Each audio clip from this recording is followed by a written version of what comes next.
네, 안녕하세요. K부자입니다. 시청하시고 구독하기, 좋아요, 알람 설정, 멤버십까지 부탁을 드리겠습니다. 제가 오늘은 이제 렌트하는 집에 대해서 한번 이제 얘기를 하려고 합니다. 원래 자료를 많이 찾아놨다가 어제 컴퓨터 이상이 생기면서 껐다 키면서 다 날라가서 오늘은 그냥 대략적 얘기만 좀 해보려고 켰어요. 일단 며칠 전에 기사가 났는데 최근에 이 기사 때문에 많이 뉴스 많이 나오더라고요. 그러니까 BC 정부에서 각 시별로 할당을 정해서 자, 집 빨리 줘! 지금 주문을 했어요. 여기는 오더라고 나오는데 행정명령이라고 볼 수 있겠죠. 그래서 2만 9천 가구를 5년 내로 줘야 된다. 보니까 뭐 노스 뱅커부터 시작해가지고 아보츠폴드도 뭐 몇천 채 쫙 할당을 해서 내놨더라고요. 보니까. 근데 제가 이 얘기를 예전부터 많이 했었었는데 그럴 힘이 있나요?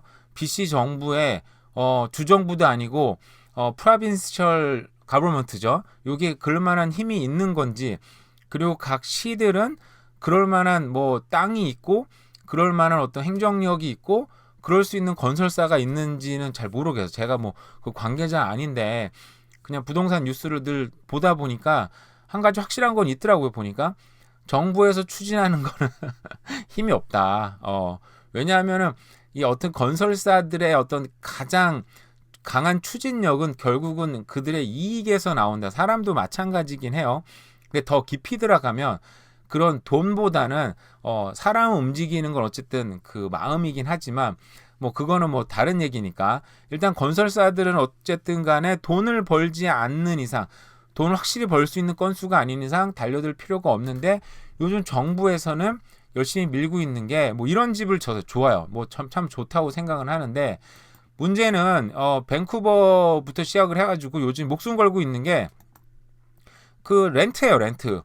그러니까 뭐 저가형 렌트든 뭐 시장형 렌트든 시장가보다 조금 작은데 회사한테 맡기든 렌트든 이 종류가 좀 다양하게 있기는 한데 뭐 그거랑 상관없이 이 정부에서 무조건 캐나다 정부에서 무조건 많이 밀어주는 거는 어쨌든 간에 렌트할 수 있는 거 저가형 렌트를 만들어라 무슨 렌트를 만들어라 이런 얘기를 많이 하긴 합니다. 근데 과연 뭐 지금까지 어제도 사실 그 얘기 했었었는데 인간 욕심에 비춰봤을 때 굉장히 어떻게 보면 순수한 욕심의 어떤 그런 근거에서 봤을 때 렌트가 사람들 마음에 들 수 있는가 렌트가 과연 정답이 될까라는 생각이 참 그런 생각이 들면 그냥 부정적인 생각이 사실 많이 좀 들어요. 그러니까 차라리 이게 아니고 그냥 좀 주 정부들 아니면 시장들끼리 모여서 그런 택지를 좀 조성을 해가지고 일단 택지 조성하면 거기 이제 버스 노선도 빨리 뚫어야죠. 그러니까 시트레인한다. 캘거리 아닌데 스카이트레인 만들어서 역을 만들기에는 이건 너무 복잡하니까 일단 직행버스라도 그 뭐죠 완행 말고 직행버스 거기 한 번 쓰고 중간에 한두 번만 쓰고 그냥 각 시내별로 막 들어가는 직행버스를 만들어 놓고 거기 큰 타운을 조성하면 가능한 얘기긴 하죠. 그리고 밴쿠버 같은 경우는 이 맵이 어디 나왔는지 모르겠는데 어제 했던 맵이네. 여기 보면은 우리가 알고 있는 것처럼 기찻길도 있잖아요. 기찻길로 연결되는 데를 지금 하루에 아침에 뭐 2시간, 저녁에 2시간, 뭐 두세 번만 다니잖아요. 근데 여기를 횟수를 늘리고 여기 역 주변을 대규모로 개발하는 거죠. 중간 역도 또 만들고, 그죠? 그 메이플리지나 그리고 여기 이름 뭐죠? 위넉 같은데 그 알비온 그리고 뭐 미션까지 여기 역주를 좀 더 만들면서 여기 택지를 대규모로 개발하면 강 주변이라 또 침수 지역이 아닌가 모르긴 하겠지만 어제 그 주변을 대량으로 개발하면 좀 더 빠르고 낫지 않을까 뭐 개인적으로 그렇게 생각을 해요. 한국처럼 이제 그런 주정부 힘들이 강해야 되겠죠. 서로 간에 이제 이익 구조도 맞아야 되겠고 근데 그거가 될지는 잘 모르겠죠. 이상적으로 책상에 앉아 생각해 볼 때 그렇다는 거죠. 근데 어쨌든 주택 난은 지금 눈앞에 점점 가시화되고 있는 것 같아요. 인구는 오늘 기사 보니까 인구가 또 엄청나게 늘고 있는데 지금 뭐 신기록을 찍었다 그러더라고요. 인구가 지금 3%가 늘었다고. 근데 인구가 이게 뭐 100만 명, 200만 명이 아니고 캐나다 같은 경우 4천만 명이 지금 뭐 넘어갔잖아요. 그죠? 그때 그랬나? 5천만 명인가? 4천만 명인가요? 어쨌든 기록적인 인구 증가세를 보이고 있고 그에 비해서 주택 수는 너무 작으니까 그러다 보니까 여기 보시면 근데 한편으로 이렇게 주택을 빨리 져야 돼 막 얘기를 하지만 이 대표적인 기사인데 그 비용은 또 증가를 하고 있어요. 밴쿠버가 리조닝 하는 비용, 그리고 디벨롭먼트 하는 비용, 그리고 빌딩 퍼밋도 시간도 다른 기사 보니까 아직도 한 10개월 정도 걸린대요. 그런 규제들 10개월 정도 걸려. 그 리조닝 하는데도 비용은 비싸, 땅도 없어, 이자는 비싸. 자, 이런 상황에서 과연 누가 건설을 할 수 있을까? 누가 과연 건설하려고 달려들어야 되는데, 문제는 정부에서 계속 주장하는 거는 저가형 임대주택. 근데 이게 저는 정치인으로서는 굉장히 좋은 선택이라고 생각을 해요. 왜냐하면 이런 뭐 야 집 빨리 만들어 발표하면 사람들이 우리 정부에서 우리 정치인들이 하는구나. 역시 좋아. 이게 좌우를 떠나서 어떤 특정 정치인을 얘기하는 거 아닙니다. 우파 정치인, 좌파 정치인, 제가 볼 때는 이런 주택 정책은 이건 좌우가 필요 없는 거잖아요. 똑같은 얘기니까 거기 너무 매몰해서 그런 생각을 듣지 않으시길 바라면서, 또 렌트를 줘라 막 얘기하면 사람들이 듣기에 일단은 굉장히 나이스하지 않습니까? 좀 저가형 많이 그 렌트를 만들면 힘든 사람도 쓸 수 있고 하니까 너무 좋다. 뭐 굉장히 좀 나이스한 느낌이 들긴 하는데 현실적인 대안이 되기 쉽지 않다는 거죠. 제가 왜 그러냐면은 이거에 대해서 제가 이제 옛날에 스웨덴에 대해서, 옛날에는 제가 많이 스웨덴은 정말 이 복지의 천국이고, 스웨덴이나 그 어디죠? 또 싱가포르죠. 싱가포르 같은 경우에는 정부에서 그 임대주택을 어마어마하게 져가지고 국민형 아파트를 만들어서 막 보급을 했잖아요. 싱가포르 같은 경우는 모범 사례가 되긴 하는데, 싱가포르 다른 나라랑 다른 건 싱가포르는 정말 도시형 국가잖아요. 정말 작은 나라 국가다 보니까 그 통제와 어떤 계획 경제가 굉장히 잘 먹힐 수 있는 나라기는 한데, 예를 들어서 캐나다 같은 사이즈의 정부에서 뭔가를 통제하고 규제한다. 규제 가능하는데 이거를 정확하게 하는 게 오히려 행정력이 어마어마한 낭비가 많이 될 거예요, 사실은.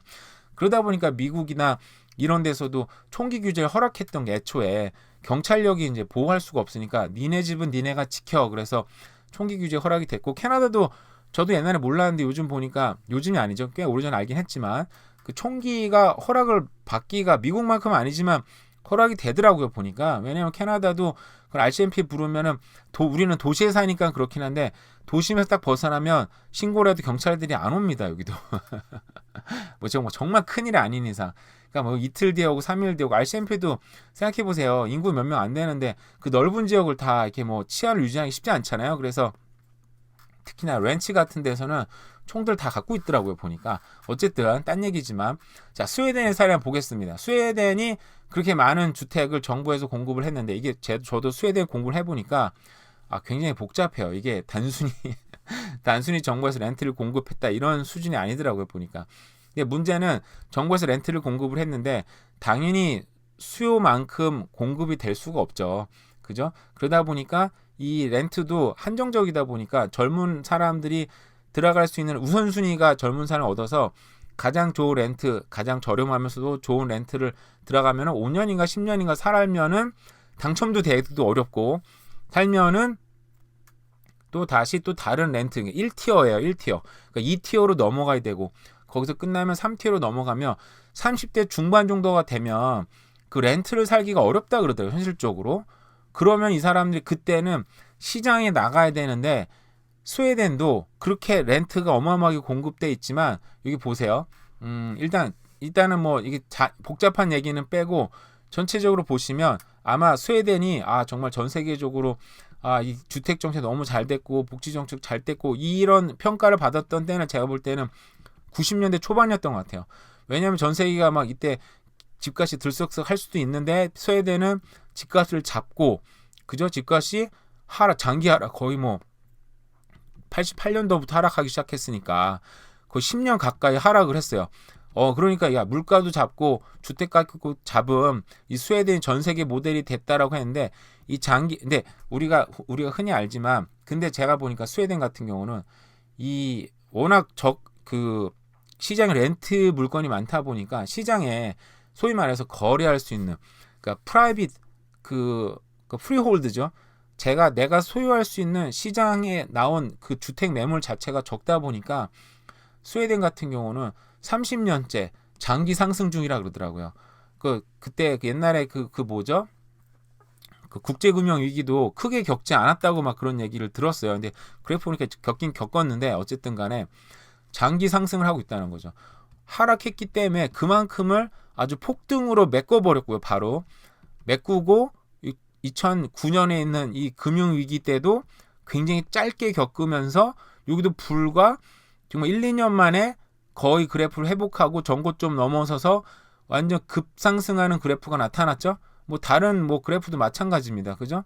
그래서 이렇게 우리가 봤을 때 스웨덴 같은 경우도 2000 뭐 여기 보면은 2005년 최근 그래프도 나오긴 뭐 또 나중에 좀 하락하긴 했지만 어쨌든 간에 이 스웨덴 같은 경우도 굉장히 모범 사례라고 알려져 있지만은 이렇게 정부 주도로 굉장히 대량의 저가 임대주택이 공급이 됐지만 결국 물가를 이길 수 없었고 인간의 본성을 이길 수 없었다라는 게 결론이잖아요. 그죠? 그래서 이 밴쿠버나 캐나다 같은 경우도 이 정부가 지금 막 이 렌트에 지금 목숨 걸고 막 지금 내놓고 있어요. 그래서 이게 좀 저는 제가 볼 때는 굉장히 아쉽다는 거죠. 그래서 얼마 전에 그 프레저 밀인가요? 거기 5천 세대가 강 주변에 막 대규모로 개발된다고 하는데 그걸 제가 그거를 이제 한국에 있는 헬리오시티하고 비교했던 게 헬리오시티 같은 만 세대가 없는데 그게 거의 동시에 분양이 됐어요. 동시에 입주가 시작이 됐어요. 제가 기억하기에는 제 기억하는 기사로 헬리오시티 그때 딱 오픈했을 때 그때 전세가가 그 주변에 잠실하고 그 주변에 엄청나게 하락을 해요. 왜냐하면 공급이 폭탄처럼 떨어졌으니까. 떨어지고 그때 집산 사람들 세입자 못 맞춰서 망한다 죽는다고 했지만 당시에 지금 거기에 있는 것보다 헬리오시티에 지금 막 15, 뭐 25 가까이 육박하는 걸로 들었는데 그 분양가보다 거의 뭐 2배, 3배 올랐잖아요. 그죠? 결국은 이제 부동산 상승 때 어마어마하게 상승한 이제 그런 단지가 됐는데 결국은 이제 제가 볼 땐 그 프레즈 밀 지역도 5천 세대 들어가는 거를 20년 동안 짓는데요, 세상에. 물 좀 잠깐 마실게요. 5천 세대 들어가는 게 크긴 한데 캐나다에서는 근데 이거를 20년 동안 짓는다. 그러니까 5천 세대를 20년으로 나눈다. 그러면 뭐 어떻게 나누는 겁니까? 10년이면은 500세대. 그죠? 그걸 다시 하니까 250세대. 1년에 250세대씩 들어가는 거잖아요. 너무 느리잖아요. 솔직히 말해서 1년에 250세대면은 이거를 한 회사가 아니고 조닝별로 나눠서 한 10개 회사로 나눠줘가지고 동시다발적으로 공사를 시작해가지고 한 방에 빵 그냥 2, 3년 뒤에 그냥 5천 세대 그냥 빵 나오게 해줘야 그죠? 그러면 이제 시장이 좀 밴쿠버는 시장이 크지 않은 게 아니라 뭐 어쨌든 지역 한정적이니까 어떤 그런 시장에 충격을 꽉 주면서 시장 집값도 좀 떨어뜨리면 사람들한테 우리 정부는 이렇게 확 공급할 수 있구나 그런 신뢰와 우리 정부 믿고 좀 기다리자 이런 게 있어야 되는 제가 볼 때는 그게 안 된다는 거죠. BC 이거는 이제 뭐 BC 정부 잘못했다는 게 아니고 워낙 이제 고도로 발달된 사회다 보니까 정부가 힘이 없죠. 그렇게 밀어붙일 수 있는 힘도 없고 그리고 렌트의 어떤 정치적인 전 선택이라고 봐요. 정치적 선택으로 렌트에 올인을 하고 있고 정당의 분이 아니라고 생각을 하는데 그 스웨덴 같은 경우 봐도 그런 정부의 엄청난 정책적인 렌트 정책을 했었지만 결국은 물가를 이길 수 없었고 부동산 상승은 다른 나라 못지않게 어마어마한 상승을 한 나라다. 이게 스웨덴을 모범 사례 절대 보면 안 된다. 그리고 제가 오늘 사실은 그 얘기를 하려고 찾아놨더니 그게 없어졌는데 그 렌트는 사람들이 쓰면 결국 그 지역은 슬럼화되고 근데 렌트 가장 큰 문제 렌트가 물가를 이길 수 없는 게 결국은 제가 보기엔 그래요. 시장보다 저가형 렌트가 나오면 시장 가격은 예를 들어 3,000불이다. 근데 렌트 가격은 뭐 2,000불이다 그러면 1,000불에 이제 갭이 생기잖아요. 1,000달러에. 근데 이 갭을 누군가는 메꿔줘야 돼요. 그죠? 누가 메꿔줍니까? 정부가 메꿔줍니다. 정부는 뭘로 메꿉니까? 우리 세금으로 메꿉니다. 그죠? 그러니까 정부는 그 메꾸기 위해서 채권을 발행하게 되고 그 채권은 결국 빚인데요. 그죠? 신용으로 메꾸는 거죠. 그 신용은 결국은 뭘 불러옵니까? 물가의 상승을 불러옵니다. 그러니까 물가 상승을 억제하기 위해서 뭐 좀 사람들 도와주기 위해서 렌트를 결국 만들었지만 그 렌트가 만들어준 사회적 비용이 증가하고 그 사회적 비용의 증가는 결국 물가 상승을 불러일으킨다. 장기적으로 봤을 때 결코 좋은 정책이 될 수 없다는 거죠.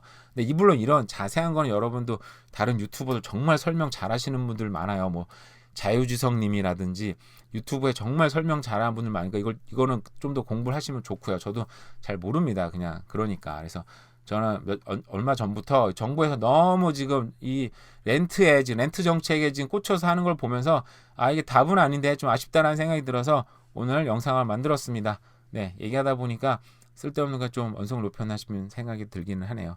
어쨌든 남은 하루도 오늘 금요일입니다. 네. 그 롱 위켄드네요, 세상에. 아, 깜빡해서 저는 늘 쉬프트 일하니까 늘 깜빡깜빡 하는데 어쨌든 롱 위켄드를 바라보고 있습니다. 여러분도 잘 보내세요. 감사합니다.